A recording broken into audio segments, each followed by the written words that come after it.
Welcome everyone to the PHLAFF 2022 Short Walk Program. My name is Sophia Mondragon, and I am part of this season's programming team. Today we'll be talking about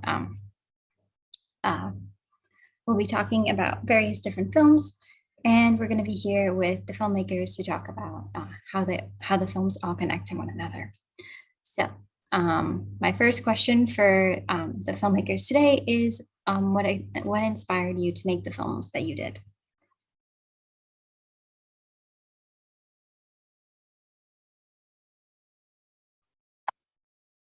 I'll go first.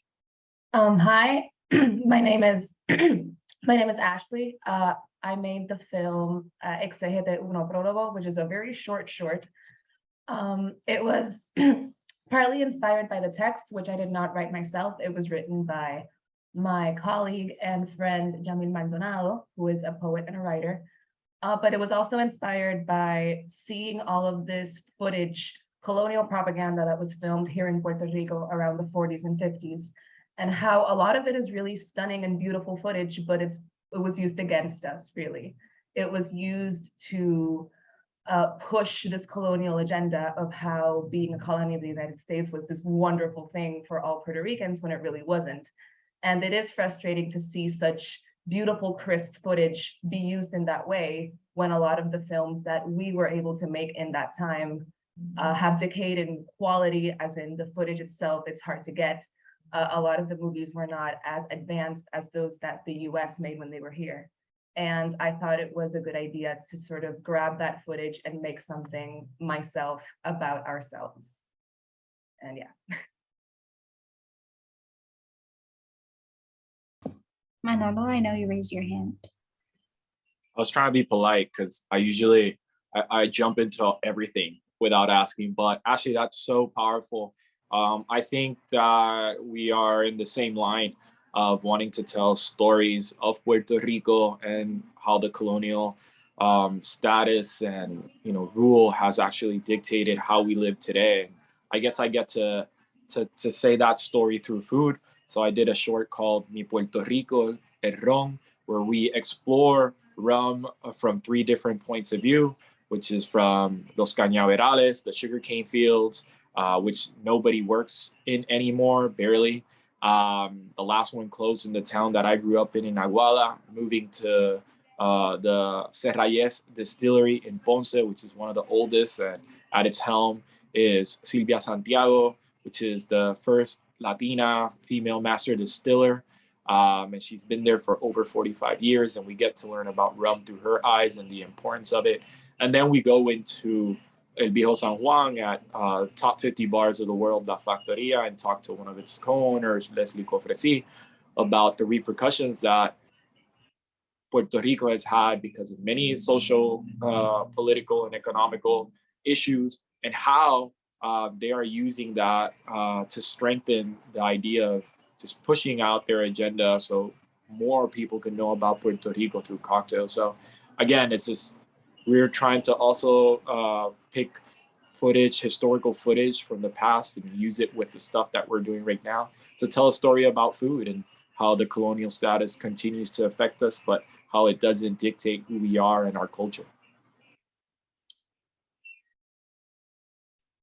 Yeah, everyone here is so articulate, so I'm having trouble following all of you up. I think the inspiration for my short, it actually came from shooting a previous short in Puerto Rico about a year after Maria. And we were shooting and brownouts, which happened to be common way longer than that, were interrupting production. So the idea came out of really like a lot of life stories of people around me, but it was really under the theme of sort of collective abandonment and living under the shadows of other people. So my story operates at a very personal level in that regard, with the protagonist living under the shadow of rules that are imposed upon her by the people around her. But obviously, Puerto Rico's been under a shadow of a colonial power, so that aspect of it isn't lost on me. And I actually think that it really sort of funnels in the experiences of my family. I was actually studying in the States when Maria happened, so it was a really surreal experience. I was out of contact for like a week, and then it was just hearing all of these stories that were super impactful, and one can't help but feel almost guilty, right, for not being at home with your family. So it kind of came out of that. So the films chosen for this block all deal with culture, Puerto Rico, and this connection to not only the island, but to the cultural identity at large. And I was wondering why you all decided to gravitate towards those themes and how you see that interplay with your film and also the films in the block as well.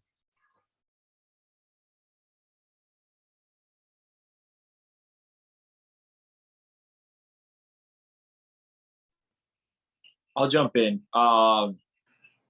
You know, for me, I had been living in the United States for about 12 years now. Even though I grew up in Puerto Rico, I went to the University of Mayagüez. And I think that if you look at the numbers, there are a little bit over 6 million Puerto Ricans in the United States and about 3 million Puerto Ricans on the island.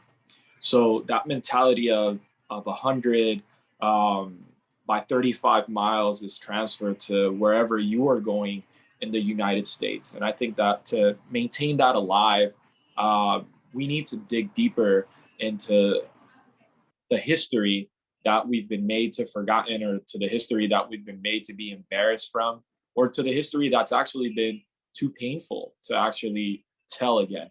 But in order for us to maintain our identity in the United States or anywhere in the world, or even in Puerto Rico, it's important that we start digging deeper into the historical facts of where things come from, and retaking the land and reworking things with food and ancestral meals. So my thought process comes from that end, where the stories that I want to tell, I don't see anybody telling them through food. And sometimes they're going to be painful and sometimes they're going to be joyful. But we just need to piece them together, and hopefully somebody watches this and wants to piece their version together, and it's better than this. And I hope it will. Something I really enjoyed watching the 3 shorts in the block in the order that they were organized was how the rum was sort of like the through line between all 3. In my short, you have footage of the cane workers, but then we get to Manolo's and we have that in the present, and then we get to Ricardo's and our protagonist is drinking a little bit of rum. So I thought that was a really wonderful way to link 3 very, very different pieces together. With something that is very common to all Puerto Ricans. I am in Puerto Rico, I'm not in the States. And I think all 3 of us, wherever we are, if we see Barrilito, we're gonna be like, yeah, that belongs to us. And it's gonna make us feel at home, whether we are at home or not.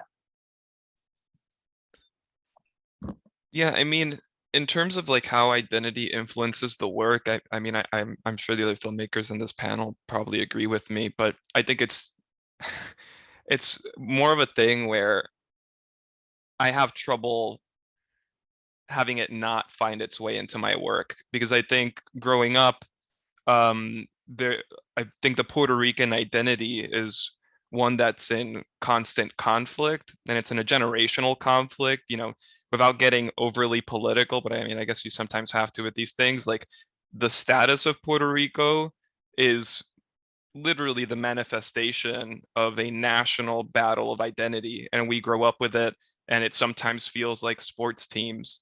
And I think as you become older, as you come of age, that sort of conflict of identity manifests in like this sort of exploration.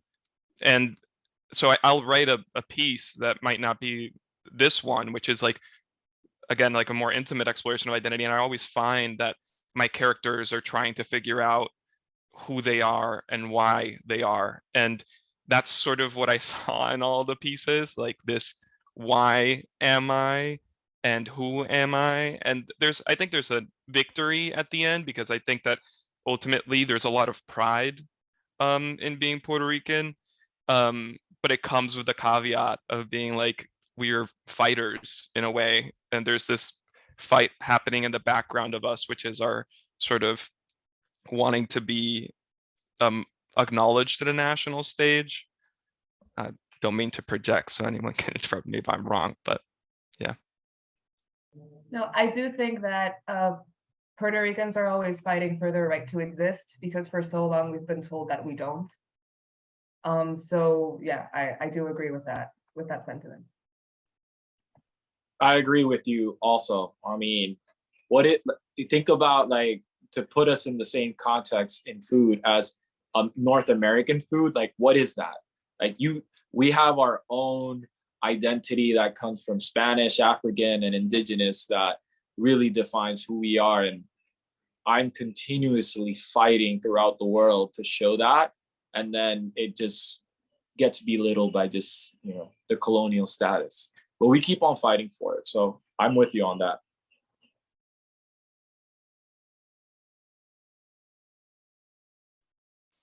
What do you hope audience will take away from your films and from this film block?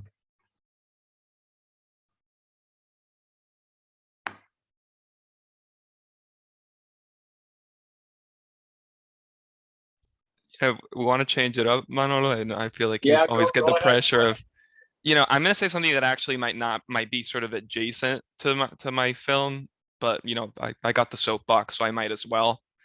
I think that filmmaking is a classist institution. I mean, it's a type of craft that requires capital, right? Like, you cannot make movies without capital. And I feel that there is a sense of conflating, right? The idea that, oh, the reason why we don't see stories from here or there, like from Puerto Rico, for example, is because of, in effect, like the nature of the storytelling. And and I disagree. Like, I went to grad school. I'm very deep in loans, and I want this on the record. But it gave me the opportunity to make films, right? And to tell stories that I would hope that not only Puerto Ricans are familiar with and they can identify with the characters in the film, but that people all over the world can. And I just think that we need to put our money where our mouth is. And I'm saying that to the people outside who want to see our stories, and start to champion and empower Puerto Rican filmmakers to tell their stories, because I think there's a lot of gold in there, and some of this work is just scratching the surface. So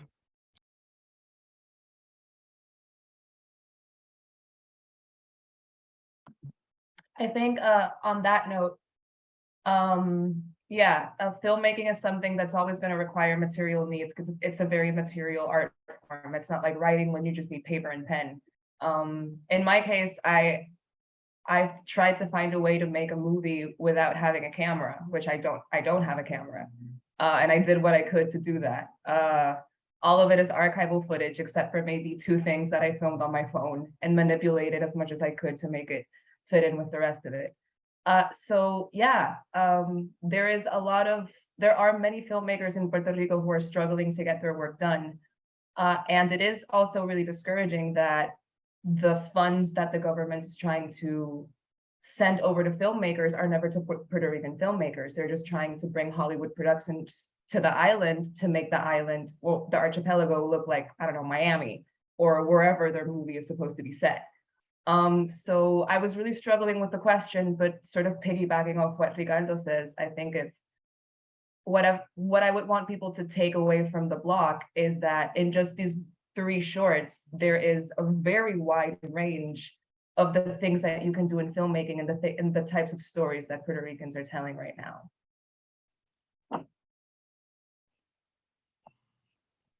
I'm what I hope people would take from this is more interest in Puerto Rico, and making sure that they know, like my counterparts Ricardo and Ashley, like, we're still fighting for our own identity within film, within storytelling, and I'm very honored to be a part of this group and to have, and so many others. But at the same time, I think everyone in this is always trying to battle and fight to make sure that they're heard and that their stories are heard. And as we piece things together to try and build these ideas, making sure that our identity is felt and that it interests people into learning more about it. That's what I would like.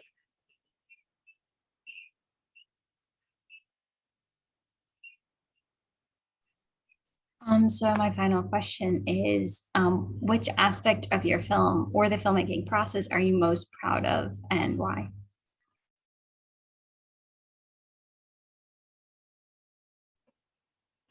I'll jump in on this one. I'm just proud that we were able to make it. To be honest, it's just, we filmed all of that and 3 other parts of different short films in 10 days in Puerto Rico to make sure that we did a specific deadline for the holidays and for the film festival circuit, and just making sure that all the parts worked. And I think that the thing that I'm most proud about is that every single person that contributed to this film, from editors to camera guys, sound, anything, assistants, they were all Puerto Rican. And that I was able to pay everyone like what they deserved in order to create this. So that's what I'm most happy about.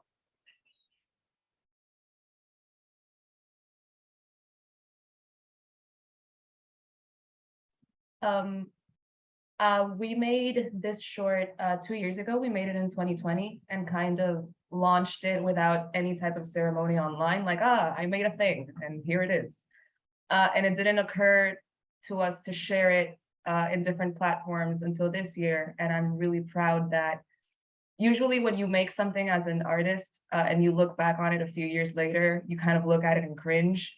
And I don't feel like that's the case with this. I'm still really, really proud of it. And I think it also has a lot to do with the text that it's sort of built around, which I think is very powerful. Yeah, so I think that's it.